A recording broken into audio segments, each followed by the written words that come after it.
Hello,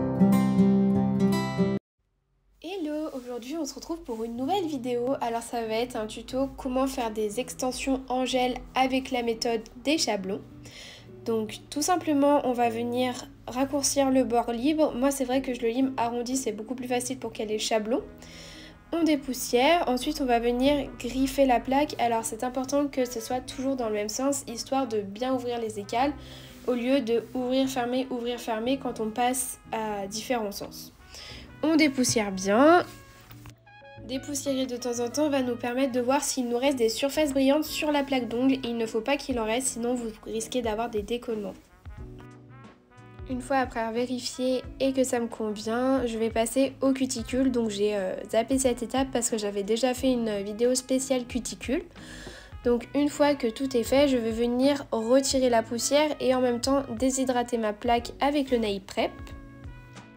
Donc pour cette étape, j'utilise un pinceau aquarelle. D'ailleurs, vous pouvez voir à la tête de mon pinceau que je l'utilise vraiment tout le temps. Et d'ailleurs, il faut que je pense à le changer parce que là, ça va plus du tout. Il a vraiment une tête de porc-épic. Alors cette étape, elle n'est pas négligeable parce que si vous appliquez la base sur des poussières, pareil, ça peut avoir des risques de décollement. Donc ensuite, une fois que tout est dépoussiéré et que le travail me plaît, je vais venir passer à l'étape de la base. Donc moi j'utilise la Repair Base Clear de chez Nails Company sous des constructions en gel.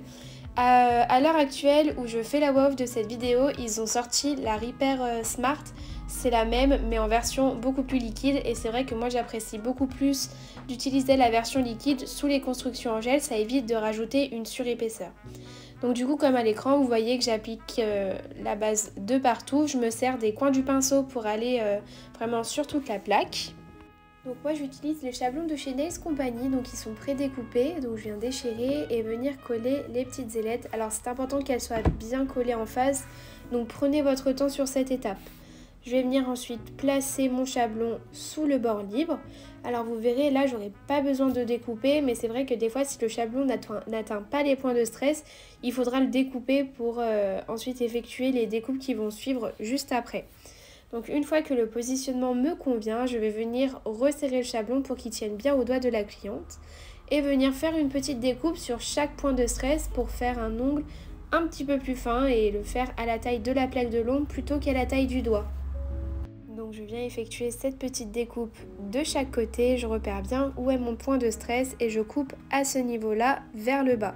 Donc là vous voyez le chablon a un petit peu bougé, pas de panique, on le replace correctement et ensuite on peut passer à l'extension. Donc moi je vais utiliser le gel Easy Control Milky Nude de chez Nails Company qui a une viscosité moyenne et qui convient bien pour des extensions de la taille qu'on va faire.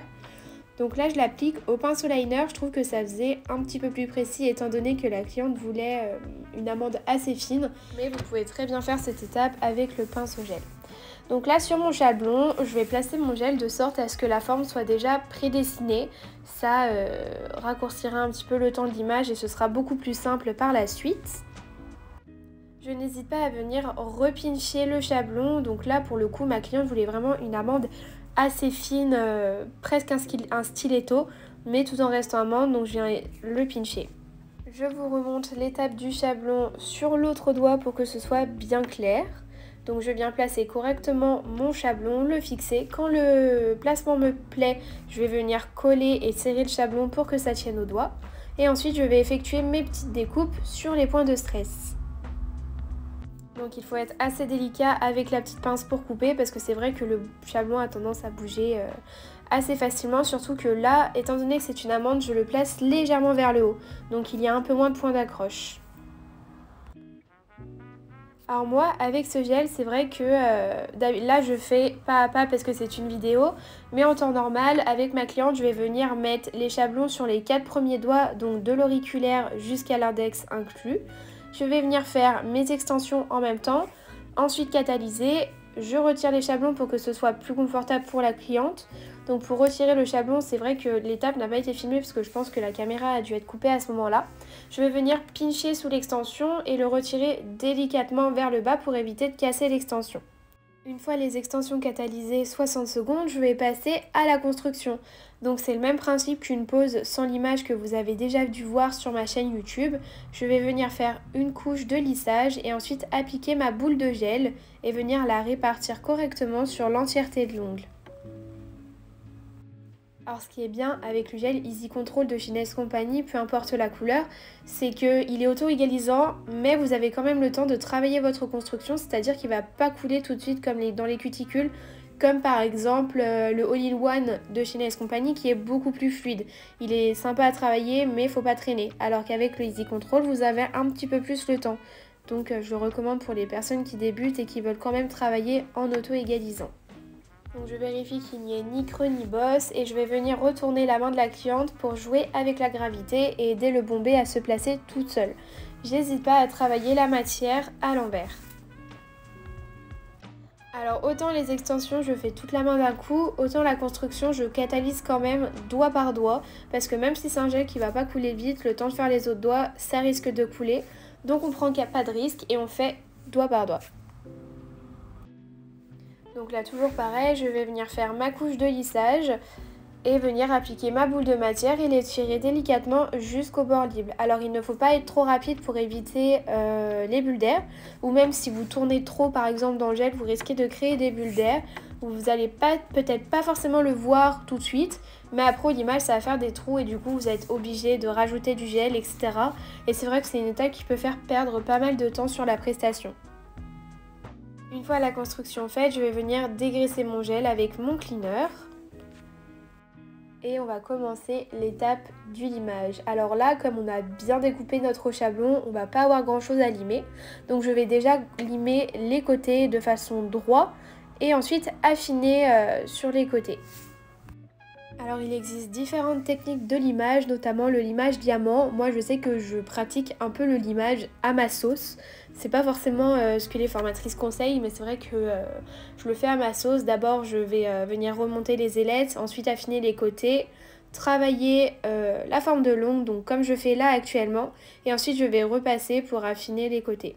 J'ai toujours ma brosse à proximité parce que c'est important de voir ce qu'on fait. Donc quand il y a trop de poussière, n'hésitez pas à passer un petit coup de brosse comme ça, on voit où on lime, on voit les bosses, on voit s'il y a encore des creux ou quoi.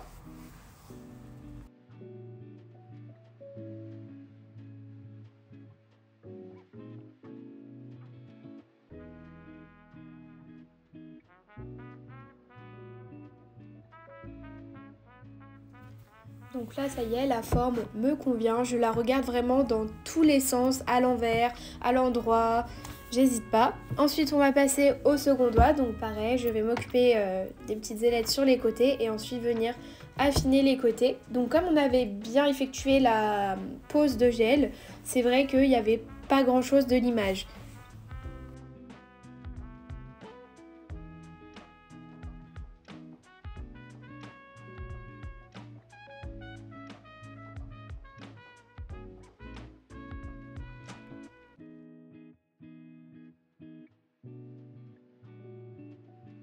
Une fois que vous avez limé et dépoussiéré toute votre main, on va pouvoir passer un coup de buffer. C'est important pour enlever toutes les traces de lime et enlever les micro-bosses qu'on aurait pu ne pas voir avec la lime à ongles. Et comme ça, on est sûr de travailler sur un espace bien lisse. Donc là, j'utilise un buffer 100-180 et j'aime bien utiliser le côté 100, comme ça, vraiment le coup de buffer est efficace.